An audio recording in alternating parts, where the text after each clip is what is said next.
तो मैं जब मुद्दे पे आऊंगा बिल्कुल आऊंगा, लेकिन मैं त्रिपाठी जी यहाँ पे मैंने देखा, मैं इनकी बहुत इज्जत करता हूँ, इनको मैंने बहुत सुना है, हिंदी अपनी तेज करने के लिए मैं इनके वक्तव्य सुनता रहता हूँ। इनसे आपके थ्रू मेरा एक बहुत छोटा सा प्रश्न है, अगर आप मुझे इजाजत दें। आप प्रश्न पूछिए, फिर आपका टाइम हाईजैक हो जाएगा तो उसकी जिम्मेदार मैं नहीं हूं। नहीं नहीं, वो त्रिपाठी जी हो सकता है मुझे भी थोड़ी वैल्यू दें और फटाफट उसका आंसर कर दें। एकदम सिंपल सा सवाल है। देखिए, पिछले 60 साल से जो लद्दाखी थे वो यूनियन टेरिटरी डिमांड कर रहे थे। पिछले 60 साल से जो कांग्रेस की सरकारें आई हैं, उन्होंने प्रॉमिस किया कि हम आपको यूनियन टेरिटरी स्टेटस देंगे। त्रिपाठी जी से बस एक सवाल है, त्रिपाठी जी, लद्दाख को किस साल में यूनियन टेरिटरी स्टेटस मिला? साल बता दीजिए। त्रिपाठी जी। अब मैं जवाब दे दूं नाविका जी? बिल्कुल सर। लद्दाख कभी भी यूनियन टेरिटरी डिमांड नहीं कर रहा था, लद्दाख स्टेटहुड डिमांड कर रहा था। लद्दाख सेपरेट स्टेट की डिमांड कर रहा था, जो आज भी उनकी डिमांड कायम है। और उसके साथ साथ वो ये कहते हैं कि उनको शेड्यूल 6 में शामिल किया जाए। आपने उनको बेसहारा छोड़ा हुआ है। अरे वाह, सरकार, अरे वाह, आपने उनको बेसहारा छोड़ा हुआ है। आपने तो स्टेटहुड दे दिया था ना। जब कांग्रेस की सरकार थी तो स्टेटहुड मिल गया था। वहां के चीफ मिनिस्टर थे, वो आपसे मिलने आते थे। आपसे मिलने तो यासीन मलिक आते थे। हुजूर, आप बोल क्या रहे हैं? आप शेरो शायरी पर बहुत विश्वास रखते हैं, मैं आपको बताना चाहती हूँ। विभाजन कर दिया है। होश में आ जाइए, क्या बोल रहे हैं आप? और सब कुछ जलाकर होश में आए तो क्या किया? जलाइए मत देश को, जलाइए मत। खुद तो कुछ किया नहीं और अब यूनियन टेरिटरी के डिमांड को स्टेटहुड का डिमांड बता दिया। आनंद रंगनाथन, आप देखिए, अपॉर्चुनिस्टिक पॉलिटिक्स का ये प्राइमर लेसन था। ये कक्षा चलती है कांग्रेस पार्टी में। जब आप आगे बढ़िए। नहीं नहीं, मैंने इन त्रिपाठी जी के आंसर का बिल्कुल बुरा नहीं माना, क्योंकि इनकी हिपोक्रेसी। त्रिपाठी जी, आपको मैंने, आप देखिए, आपको रोका नहीं। अब आप प्लीज मुझे चांस। कश्मीर जब स्टेट था तब यूनियन टेरिटरी वो कब डिमांड कर रहे थे? आप मुझे एक डिमांड बता दीजिए। नाविका, अब मैं क्या राजीव गांधी के वक्तव्य पे जाऊं, इंदिरा गांधी के वक्तव्य पे जाऊं, जवाहरलाल नेहरू के वक्तव्य पे जाऊं? ये 60 साल से डिमांड कर रहे हैं। अब ये सडनली इन्होंने बदल दिया कि हम तो डिमांड ये कर ही नहीं रहे थे, हम तो प्रॉमिस कर ही नहीं रहे थे, हम स्टेटहुड। बट एनीवे, उसको रहने दीजिए, फैक्ट चेक इसका बाद में हो जाएगा। मैं मुद्दे पे आना चाहता हूं। नाविका, सीधी सी बात है, ये एक बहुत ही सेंसिटिव टेरिटरी है। इधर से चाइना का इस पे दबदबा है, ऊपर से हमारा ये बॉर्डर अनडिफाइंड है बहुत प्लेसेस पे, पूरी सिक्योरिटी थ्रेट है। इस मामले में लद्दाख को स्टेटहुड देना, जबकि ऑलरेडी यूनियन टेरिटरी इनकी डिमांड फुलफिल हो चुकी है, जबकि ऑलरेडी बहुत सारी हिल काउंसिल जो इनकी प्रॉब्लम्स है उनको सुलझाता रहता है, इसमें ऐसे इस तरह का वायलेंस अनएक्सेप्टेबल है, बिल्कुल मुझे एक्सेप्टेबल नहीं है। लेकिन 3 काउंट्स इस पे हैं। ये एक सच बात है कि सोनम वांगचुक एक dyed in the wool closet communist हैं। ये बात मैं उनसे भी एक घंटा में उनसे इंटरेक्ट कर चुका हूं और मेरे को वो निकला कि ये योगेंद्र यादव हैं, लेकिन थोड़े से और सोफिस्टिकेटेड योगेंद्र यादव तरह से हैं। इनका पूरा एजेंडा तब से क्लियर था, इनको डेवलपमेंट के फल खाने हैं, लेकिन डेवलपमेंट नहीं करनी है। बहुत बड़ी बात कह रहे हैं, बहुत बड़ी बात कह रहे हैं। और आज इस वक्त की सबसे बड़ी खबर जो आ रही है, लेह हिंसा मामले में बड़ी खबर है कि सोनम वांगचुक के खिलाफ एफआईआर दर्ज कर दी गई है। सोनम वांगचुक को पुलिस ने आरोपी बना दिया है। आरोपियों में सोनम वांगचुक का नाम शामिल कर दिया गया है इस एफआईआर में। और क्यों किया गया है, मैं सोनम वांगचुक का एक बयान सुनवाना चाहती हूं आपको। अजीज खान साहब, अरब स्प्रिंग्स बनाना, लोगों को उकसाना, क्या यह टूल किट है? क्या इस देश की अखंडता को कहीं ना कहीं तोड़ना चाहती हैं विरोधी पार्टियां?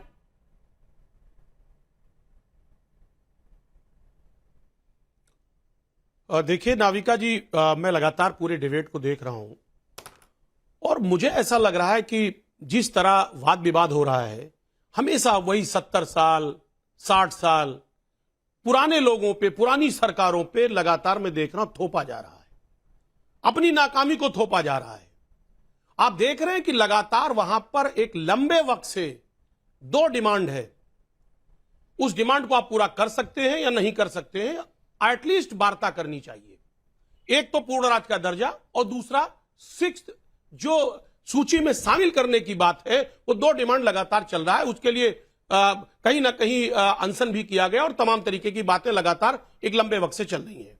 और यही वांगचुक की बात आप लगातार जिस तरीके से दिखाया जा रहा है इनके बारे में, मैं तो यहां तक देख पा रहा हूं कि ये एक बार इन्होंने बाकायदे मार्च किया था, दिल्ली तक ये आए थे, लेकिन दिल्ली में घुसने नहीं दिया गया था, वो अपनी मांग को लेकर के आए थे।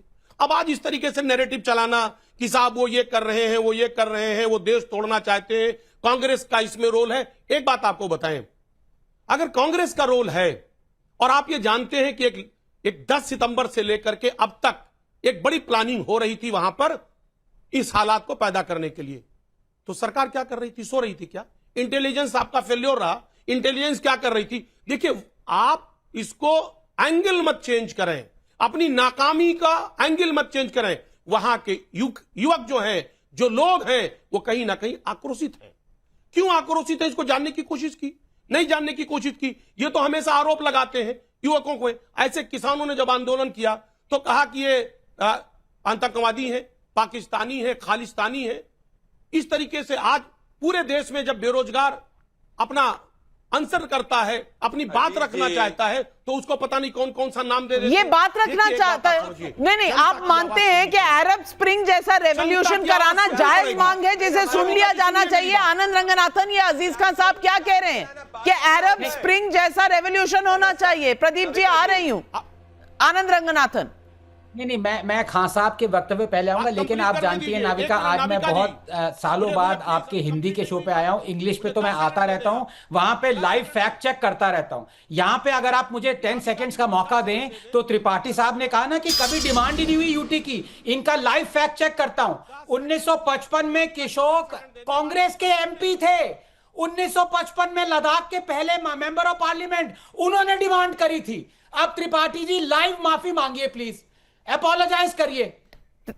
त्रिपाठी जी, स्टेटहुड का मांग नहीं थी, आप ही के कांग्रेस के एमपी ने मांगा था यूनियन टेरिटरी का स्टेटस। आपने जो डिवीजन किया, किशोर बकुला रिनपोचे। 1 मिनट, किसने मांगा था? कौन सा आंदोलन हो रहा था? कांग्रेस के एमपी थे। नाविका जी, इंडिविजुअल किसी के उस पे ये चीजें नहीं होती हैं। अरे इंडिविजुअल, लद्दाख के एमपी को आपने इंडिविजुअल बता दिया। लद्दाख के एमपी को आप कह रहे हैं कि वो इंडिविजुअल था, उनकी डिमांड नहीं थी। ऋतुराज जी, आप कह रहे हैं सोनम वांगचुक को मान लो, कमलाकर त्रिपाठी जी कह रहे हैं वो तो एक इंडिविजुअल मांग थी। आंदोलन को आप रिकॉग्नाइज नहीं करना चाहते। आप इतने बड़े आंदोलन को रिकॉग्नाइज तो किया हुआ है। 6 अक्टूबर को तो बातचीत वार्ता होनी थी, 25-26 को high level high powered committee की मीटिंग थी। आपको तथ्य तो पता नहीं है, आपको तो बस घी लेके बैठना है और बस आग में घी डालना है। तथ्यों से तो आपका कोई लेना देना है नहीं। पर ऋतुराज झा, आप कह रहे हैं सोनम वांगचुक की बात सुनो। आज मैं सीधा आपसे 2 टूक पूछना चाहती हूं। सोनम वांगचुक की बात अरब स्प्रिंग टाइप ऑफ रेवोल्यूशन ले लद्दाख में करना, आप इसके हक में हैं, इसके सपोर्ट में हैं? नाविका जी, एक व्यक्ति सालों से अहिंसक तरीके से अपनी मांग रख रहा है, आंदोलन कर रहा है, क्या सरकार को उसकी बात नहीं सुननी चाहिए? सरकार ने बार बार आश्वासन देने के बाद भी ना उनकी बात को सुनी। आप अपनी बात सुन लीजिए।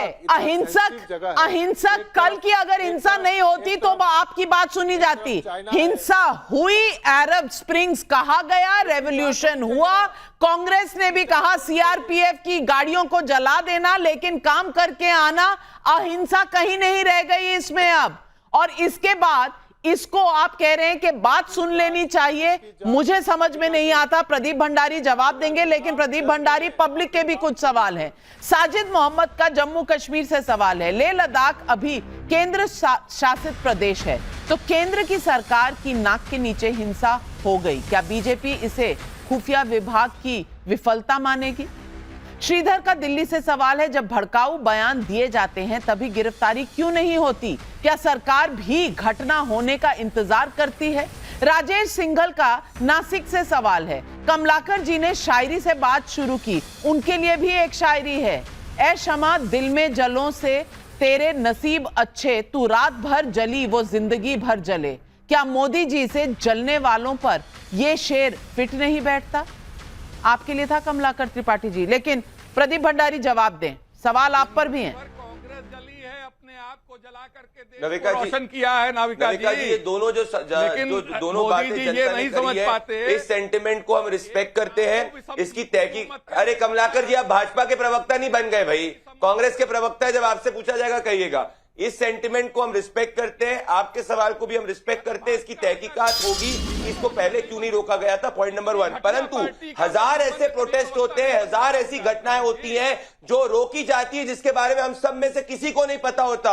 आज हमारा भारत सेफ और सिक्योर है क्योंकि 24 घंटे हमारी इन्वेस्टिगेटिव एजेंसीज रोक रही है, तो ये हमको उसको भी अप्रिशिएट करना चाहिए। पर बड़ी बात पे आऊंगा, ये लोग दंगाइयों की बात कर रहे हैं कि हम दंगाइयों से बात करेंगे क्या? सीआरपीएफ की गाड़ी चलाना कोई आम बात है नाविका जी? यहां पे ये व्यक्ति डंडा लेके कांग्रेस का आता है, लोगों को भड़काता है, पत्थर फेंकता है भाजपा के ऑफिस में, ये इसको जस्टिफाई कर रहे हैं ऋतुराज सिन्हा, ये कह रहे डेमोक्रेटिक प्रोटेस्ट है। तो क्या आम आदमी पार्टी के लेकिन जब ये बयान आए थे तभी क्यों नहीं जेल में डाला गया था? ये सवाल जायज है और ये पूछा जाएगा। सुशांत सरीन, जब ये बयान हुए थे गिरफ्तारियां तब होनी चाहिए थी या आज? जायज सवाल है, बिल्कुल जायज सवाल है। मेरे हिसाब से तो जब बयान आए थे और एक आपको आशंका थी कि वहां पर हिंसा हो सकती है, तो उसी समय क्रैकडाउन करना चाहिए था। लॉ एंड ऑर्डर को मेंटेन करना सरकार की जिम्मेदारी है और ये केंद्र सरकार की जिम्मेदारी थी, और उसमें प्रदीप जो मर्जी कहें, उसमें सरकार विफल रही है। इसको एंटिसिपेट करना चाहिए नाविका, क्योंकि एक नया नॉर्मल बन गया है कि आप भीड़ को हिंसक करवाएं ताकि जो सरकार है उसका एक रिएक्शन आए, उस रिएक्शन के बेसिस के ऊपर आप और वहां पर लोगों के बीच में उत्तेजना पैदा करें और भड़काऊ बनाए भीड़ को। बिल्कुल, तो और इसके लिए जीरो टॉलरेंस होनी चाहिए। जो आज हो रहा है, अब हो रहा है, क्या वो पहले हो सकता था? ये हमने सर्वे किया। क्या देश में नेपाल जैसे जेनजी विरोध की साजिश का आरोप सही है? सैंपल साइज 30,000 लोगों का, 78% लोग कहते हैं कि बिल्कुल ये एक प्रयोगशाला बन चुकी है, ये नई साजिश है। नहीं कहने वाले 19%, कह नहीं सकते 3%।